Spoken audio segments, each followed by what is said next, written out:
I think Kuya Park was right. You need to stop posting against the Duterte family. You are the follower of the BBM eh. You know Mark Cruz, Mark Domingo Quezon Cruz, listen to me ah. Kuya Park was right. He's gonna throw you a shit in your house. In what is that? San Pedro, Laguna. If Kuya Park tries you, if Kuya Park will hunt you, Mark Cruz, you better be afraid.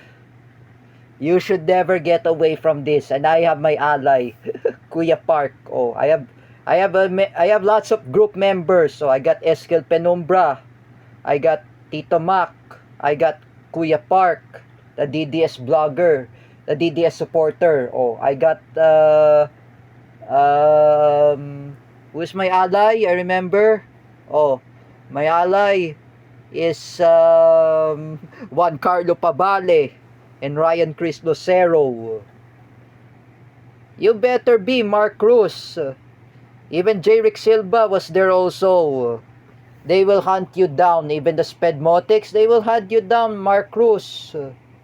You know what, Mark Cruz? I just say to you, I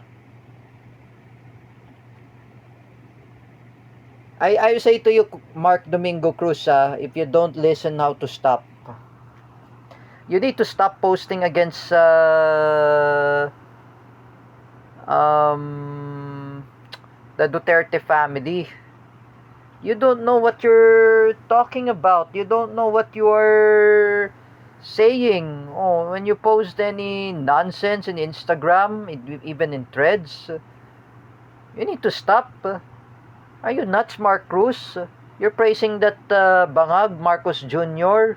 Let me ask you something, Mark Domingo Cruz, Even the family members of Mark Cruz who were Marcos loyalists, listen to what I say. Teacher May Tiburcio and Kuya Park, the blogger of DDS, they were right. Bongbong Marcos is a greatest robbery of the government, like his father is a greatest robbery of the government. Because he steal money to the Filipino people. He was he was he was got in a sue of plunder, like his son. He got sued over a plunder over the pork barrel scam of Janet Lim Napoles. If I were you, Mark Cruz, if you don't listen to me, if you don't listen to everyone, Christian Mengito lecture that imbecile Mark Cruz. If you don't really how to stop Mark Cruz, stop posting. You don't know what you're posting in Instagram, even in threads, and you're saying about nonsense. It's all over the nonsense. You know, Mark Cruz, stop posting about nonsense. If I were you, Mark Cruz, I'm just saying to you, even to your family members in Laguna and Santa Rosa. I was not there in Santa Rosa, Laguna, Mark Cruz. I was here in Caloocan. I was not here there in San Pedro, Laguna, in Chayoville village. You know, Mark Cruz, I say to you, I was not there in San Pedro, Laguna.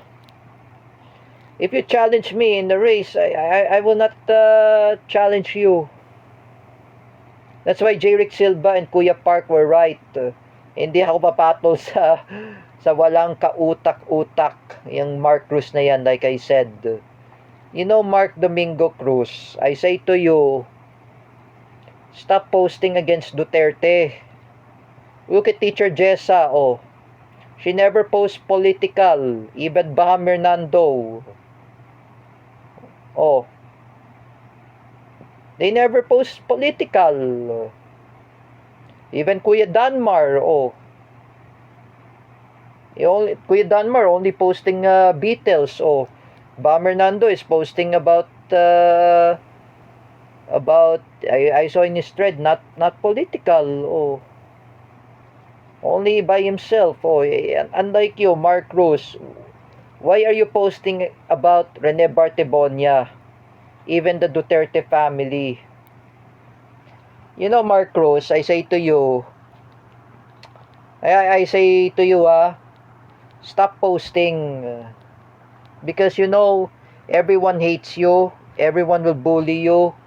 And I say again, Mark Cruz, everybody will criticize you. Anyone will say to you that you are posting nonsense.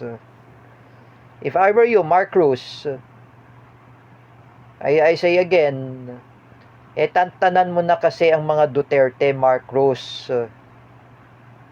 Sumusobra ka na, Mark Cruz, I say to you. You know, what you're posting at, it's nonsense.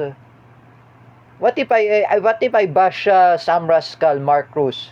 If you bash the Duterte family, ah,